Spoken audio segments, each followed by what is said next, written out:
morning everyone. Last video में I was explain you characteristics for the partnership. अब today's we are going to start about advantages. Okay, easy and less expensive process of establishment. Okay, the process of establishing a partnership firm is easy and less expensive. In establishing this process, one does not require to pass through a special process of law. According to the act, registration is not compulsory but advisable. Okay, हमने पहले भी पढ़ा था कि इसमें ये 2 person से ज़्यादा मतलब कभी आप पार्टनरशिप करते हो तो जो एग्रीमेंट करते हो वो तो रिटर्न या ओरल दोनों भी कर सकते हैं.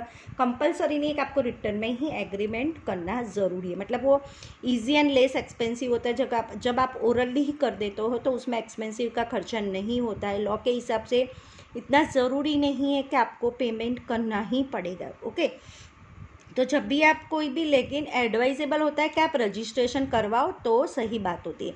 अगर फ्यूचर में कोई प्रॉब्लम हुई है, क्या कोई भी प्रॉब्लम आया तो आप लाइसेंस होगा ना तो वो आप दे सकते हो प्रूफ के लिए.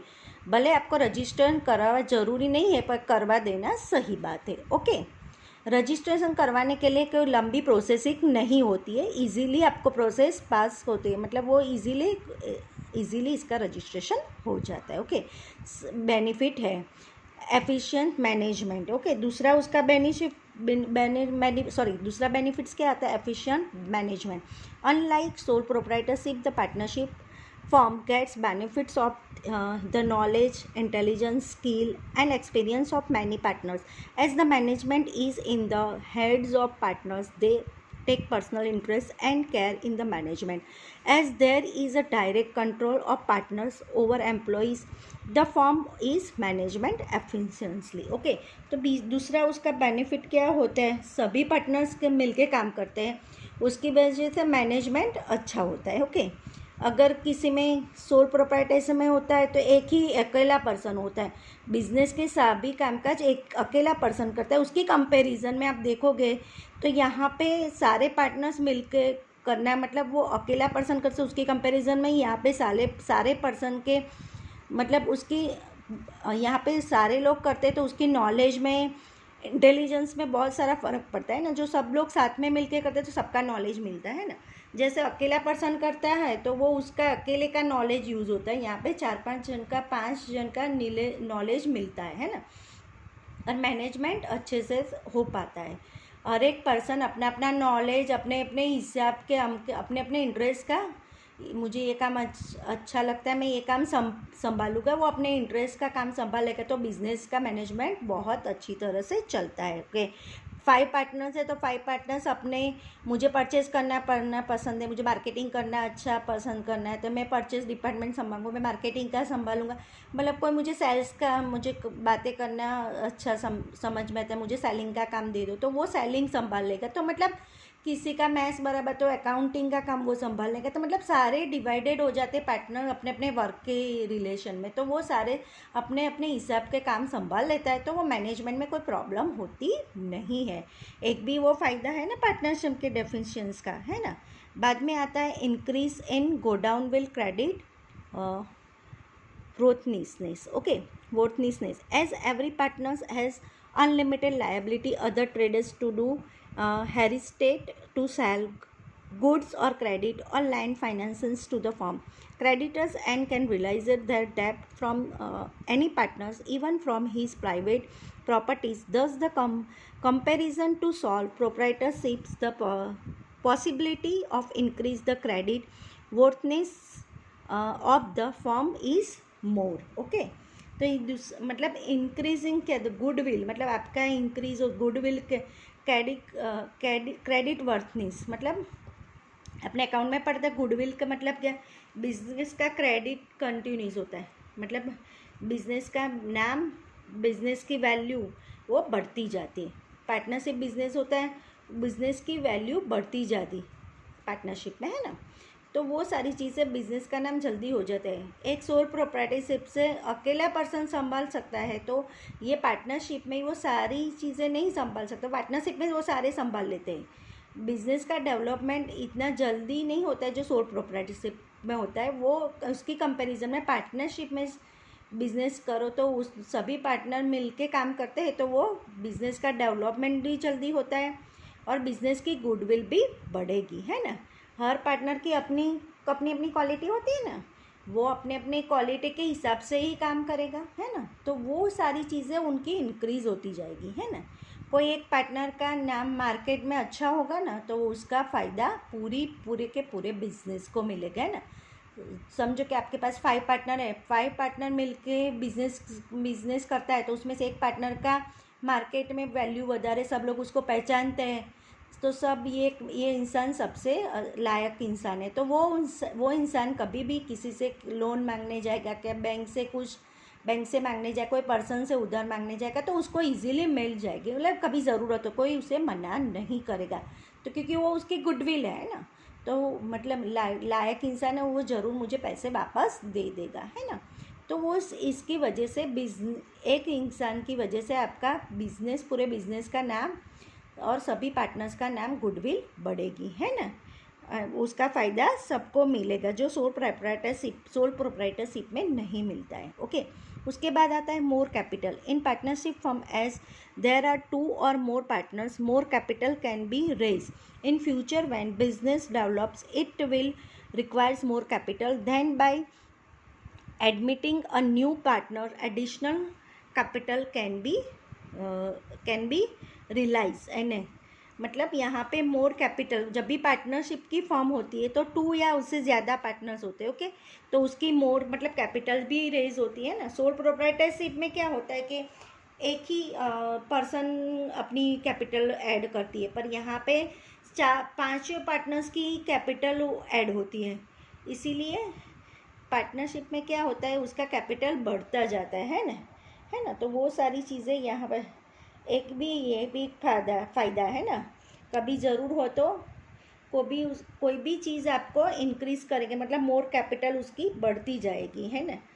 इसीलिए इजीली वो कर सकते, मतलब यहाँ पे रिक्वायर जो भी मोर कैपिटल की रिक्वायर जो भी होती है ना वो सारी यहाँ पे मतलब ये सारा फ़ायदा उसको पार्टनरशिप में, जो सोल प्रोप्राइटरशिप में उसका फ़ायदा नहीं मिलता है तो यहाँ पे ये फ़ायदा मिल जाता है ना।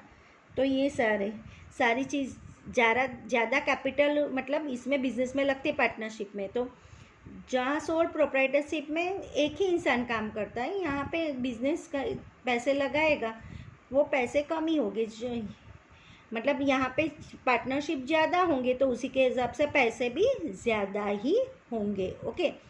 तो वो सारी चीज़ें से यहाँ पे बेनिफिट्स होता है, ओके। उसके बाद आएगा advantages of decision of labour. Advantages can be derived from the different skills and abilities of the partners of a firm by allotting the work to partners according to their abilities and experience. The advantages of division of labor can be obtained, मतलब यहाँ पे काम का क्या होता है बंटवारा हो जाता है। डिवीज़न ऑफ लेबर में क्या होता है काम का बंटवारा करना है, ओके। सोल प्रोप्राइटर्स में सभी काम एक ही इंसान करता है, यहाँ पे पार्टनरशिप में हर एक काम के इंसान में अलग अलग उसकी लायबिलिटी के हिसाब से उसको काम दिया जाता है। जिसको इंटरेस्ट होता है वो काम सब दिया जाएगा ना। कोई भी परचेस में अच्छा तो उसको परचेस दी जाएगी, किसी को सेल्स में इंटरेस्ट है तो सेल्स दे दिया जाएगा, किसी को मार्केटिंग में इंटरेस्ट है तो मार्केटिंग दिया जाएगा, है ना, दिया जाएगा। तो वो सारी चीज़ें यहाँ पे वो सारी चीज़ें ध्यान में रखे, उसको जो भी काम है वो मिलता जाएगा, ओके। इस तरह से डिवीज़न पर लेबर हो जाता है, हर एक काम का बंटवारा हो जाता है ना। फिर उसके बाद proper decision in partnership form. Before taking any decision for any matter discussion with thinking process take place. Opinion of each partner is not and only then in interest to business. A decision is taken by consent as the benefit of all knowledge and experience at all partners available. The possibility of wrong decision is very less. यहाँ पे सभी कोई भी decision लेना है तो सभी partner से पूछना पड़ता है। अगर अपने अपने पार्टनरशिप जो होते हैं अपनी अपनी राय बताए, अपने सजेशन बताए, ये डिसीज़न मत करो ये गलत है, मतलब वो कोई नहीं ये डिसीज़न पे ऐसा काम कर, मतलब सब अपना अपना खुद का पॉइंट ऑफ व्यू बताएगा, अपना नॉलेज बताएगा, तो ये सारी चीज़ें प्रॉपर डिसीज़न लिया जाएगा। एक अकेला इंसान डिसीज़न लेगा तो उसे गलती होगी, तो दूसरे पार्टनर्स बोलेंगे कि नहीं भाई ये गलती हो रही है, ये गलती मत करो, दूसरे पार्टनर्स उसको सलाह देंगे, मतलब वो उसका बेनिफिट से मिलेगा। तो उसमें प्रॉपर ये भी एक एडवांटेज है, प्रॉपर डिसीज़न मतलब हर एक पार्टनर की नॉलेज होती है, उनका साथ होता है, तो डिसीज़न प्रॉपरली लिया जाता है। उसके बाद आता है, इसमें आता है फ्लेक्सिबिलिटी। ओके, फ्लेक्सिबिलिटी में आता है partnership is voluntary agreement. In the agreement required changes can be made according to the changes environment. The necessary changes and can easily is made is the management and the structure of the firm. यहाँ पे कोई changes करना है या कोई भी partnership में कुछ शुरुआत होती है एग्रीमेंट के साथ ही होती है। अगर एग्रीमेंट जब भी होता है तो पार्टनर सारे मिलके काम करते हैं। एग्रीमेंट में लिखा होता है अगर फ्यूचर में कोई चेंजेस करने पड़े तो हम चेंजेस करेंगे। ओके, तो ये इसकी वजह से या जब भी कोई भी बिजनेस चेंज होता रहता है और हर दुनिया में हर चीज़ चेंज होती ही रहती है। ओके, अगर किसी में आपने पार्टनरशिप में मिल के कोई एक बिज़नेस शुरू किया, ओके, 2-3 महीने के बाद पता चला कि हम जो भी चीज़ें बेच रहे हैं उसका फैशन तो ख़त्म हो रहा, अब नई चीज़ें शुरू होगी, तो नई चीज़ का वो ऑन द स्पॉट वो चीज़ पुरानी चीज़ें हटाए, हम नई चीज़ें हम एडवांटेजेस करेंगे, नया चीज़ें लाएंगे बिजनेस का, है ना। तो वो इस तरह की बिजनेस में भी ये फ्लेक्सिबिलिटी होती है, फ्लेक्सिबिलिटी कहलाता है ना एक तरह का। ओके, फिर आता है protection of the interest of minority. Usually is partnership firm all types of work is carried out with the consent of all the partners. If one partner does not agree to any decision, then that work cannot begin. Any partners can ask for the dissolutions of partnership. This way the interest of monetary is protected. Okay, तो यहाँ पे क्या बताया है कि जब protection होता है मतलब इंटरेस्ट माइनॉरिटी जब होती है, जो भी कोई डिसीजन लेता है माइनॉरिटी होना चाहिए। कोई भी पार्टनरशिप में सभी का डिसीजन सभी काम मिलके करते हैं ना, तो सभी हर पार्टनर को उसको अलग अलग अपना काम सौंप दिया जाता है, तो वो अपना काम ईमानदारी से करते हैं।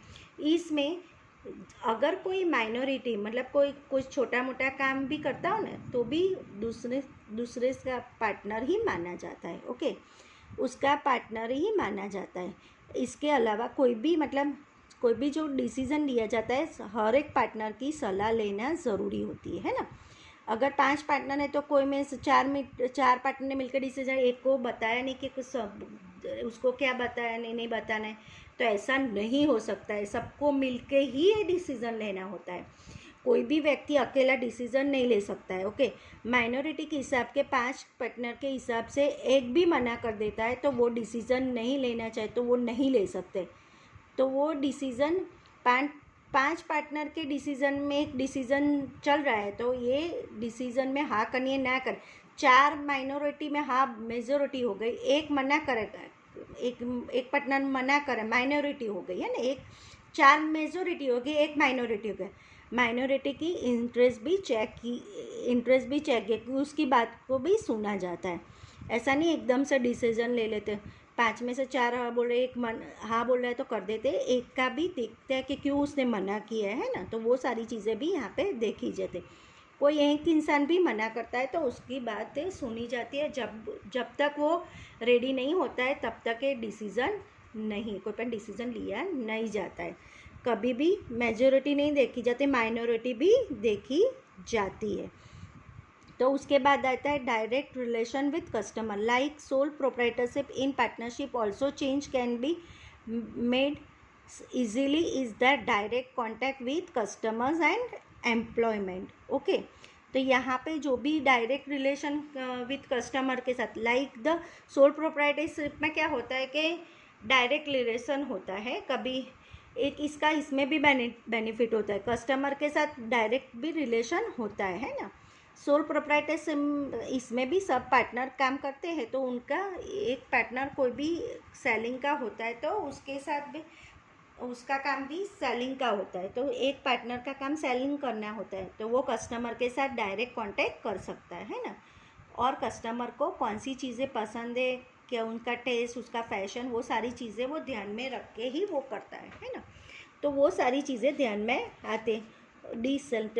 Decentralisation of economic power in partnership form as there are more than two partners, economic power is divided among all partners. Decentralization मतलब उसको बांट दिया जाता है, मतलब कोई भी बिजनेस पैसों के बिना नहीं होता है। अगर कोई ऐसा बोलता है कि पांच पार्टनरशिप में से एक पैसे में संभालूंगा, ऐसा नहीं होता है। मतलब सब मिलके ही बिजनेस संभालते, सब पे पैसे भी सभी मिलके ही अपने सबके सजेशन के साथ ही पैसे का काम होता है। इकोनॉमिक पावर भी सबके हाथ में है, मतलब इकोनॉमिक पावर का डिसेंट्रलाइजेशन होता है, मतलब डिसेंट्रलाइजेशन होता है, इक्वली जाता है, सब पार्टनर्स के हाथ में आता है। मनी रिलेटेड जो भी डिसीजन होता है सब मिलके ही जाते हैं, सबको पूछ के ही लिए जाते हैं ना, किसी एक के हाथ में होता नहीं है। उस दूसरा है less burden of income tax. The profit of partnership firm is divided among the partners as per the partnership date. Therefore the burden of income tax is less. मतलब इनकम टैक्स का बिजनेस का मतलब burden नहीं है, income tax का burden कम होता है। जो भी बिजनेस का टैक्स होता है सभी पार्टनर्स को में इक्वली डिवाइडेड हो जाता है, तो वो बर्डन कम हो जाता है। सोल प्रोप्राइटेशन में अकेले को गवर्नमेंट का 5,000 का टैक्स हो तो उसको अकेले को 5,000 बनना पड़ेगा। अदरवाइज ये पार्टनर्स में 5,000 का है तो 5,000 का डिवाइडेड हुआ है तो 1,000 आएगा, तो मतलब उनको तो 1,000 का डिवाइडेड हो जाए, मतलब 5 पार्टनर्स में डिवाइडेड हो जाएगा, तो वो इजीली उस पर बर्डन होता नहीं है। ओके, तो यहाँ पे उसके एडवांटेजेस खत्म होते हैं। Next video I will explain you limitation. Okay students, thank you.